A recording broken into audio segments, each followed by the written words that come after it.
I am D. Srinivasan, based on my 25 years of studying and teaching Pujya Swami Dayanand Saraswati's magnum opus, Srimad Bhagavad Gita Home Study Program. I have published a book titled Practical Spirituality, 136 pages only.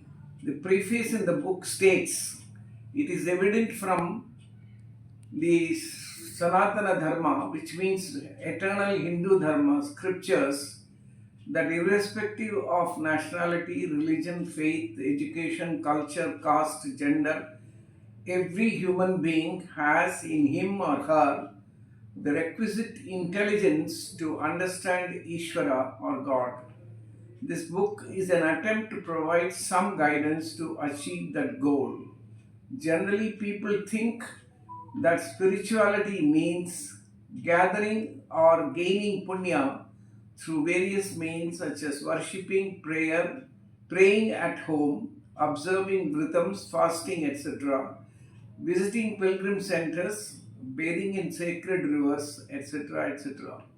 No doubt all these activities help and aid in understanding Ishvara or God to some extent, but that's not all.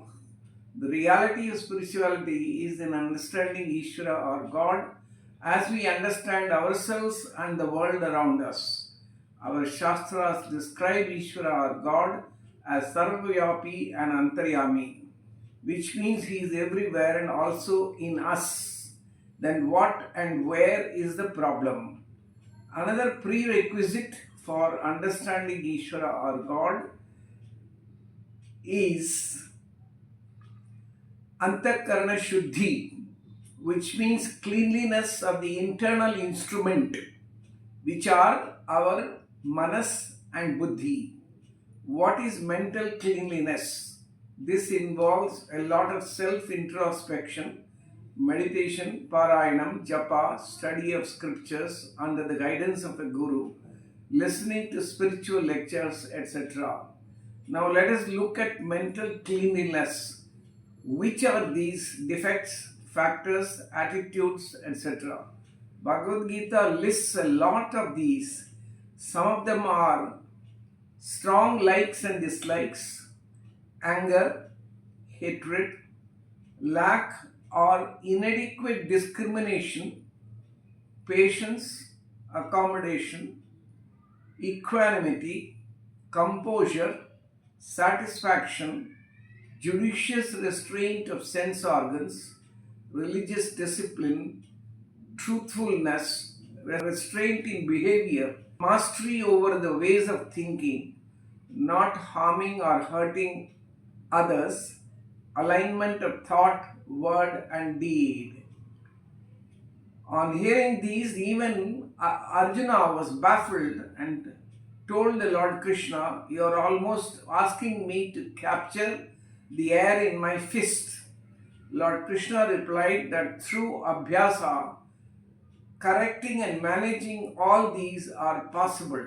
This is where our inherent freedom or free will, which means to do, not to do, or to do it differently, has to be exercised appropriately. What one must understand is that all these are not unknown to us. We observe these in us as well as in others. We also observe that through a sincere and honest human effort, what all one can achieve. The proof of these are quite obvious and perceivable.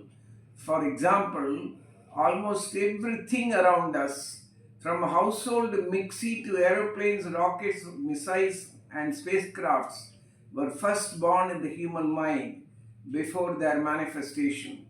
The problem lies in our own thinking most of the time, that all that we think and do according to our natural bent of mind is or should be perfect.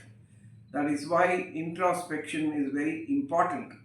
In fact, I have included a questionnaire on self-introspection in my book with a heading that it leads to Atma Gnana, which is equal to Ishvara Gnana. If you are provoked by this brief introductory message. To know more, you are welcome to get in touch with me on my WhatsApp number 94404 95803 or my email duraiswami.srinivasan@gmail, all small letters. I'd be delighted to respond.